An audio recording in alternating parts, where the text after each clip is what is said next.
ආයුබෝවන් දර්ශකයන් මේ අපල රෝහල ස්කන්ඩල්බද හෝ ආචාර්ය රවත් ක්‍රමසීම් මහත්මයයි. ඔබ සමට හයිස්ටර්ස් එක පේ ගැන අහලා ඇති බව විශ්වාසය. හයිස්ටර්ස් එක පේ කියන්නේ බොහොම කුඩා දූරදර්ශනයක් තිරසක එකක් භාවිතා කරලා ගෞරභාෂය ඇතුළු බලන එකයි. ඒක ඇයි කරන.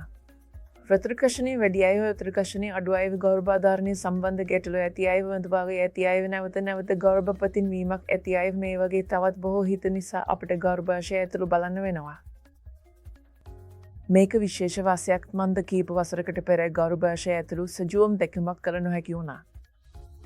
ඒත් දැන් අපි නොවන උපකරණ වලින් අපට ගෞරභාෂය ඇතුළු පමණක් නොව කුඩ මද වර්ධනයෙන් වගේ පෙළපසු හව ෆයිබරෙඩ්ස් වගේ දේවල් හැමුණත් ඒවා එකවර ඉවත් කරන්නත් පුළුවන්. මෙව සාමාන්‍යයෙන් දැඩි රුධරසරුවයට හේතු වෙන දේවල්.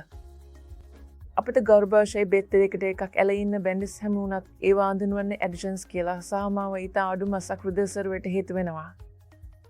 අපිට මේ ඇඩිෂන්ස් නිදහස් කරලා ගෞරභාෂයේ අවකාශය එකතු කරන්න පුළුවන්.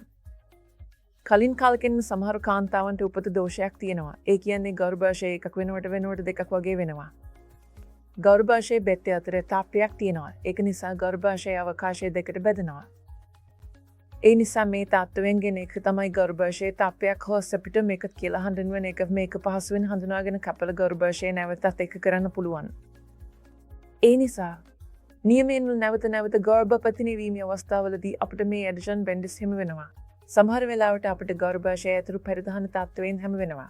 අපිට ගෞරභාෂය ඇතුළු ටයිබාර් කෙලස්ස කියලා රෝගය හඳුනා ගන්න පුළුවන්.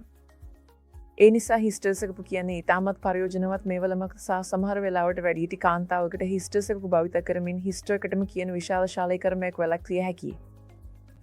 ඒ නිසා මේ තාක්ෂණය භාවිත කරන්න මිතුරුන්. සුවතේ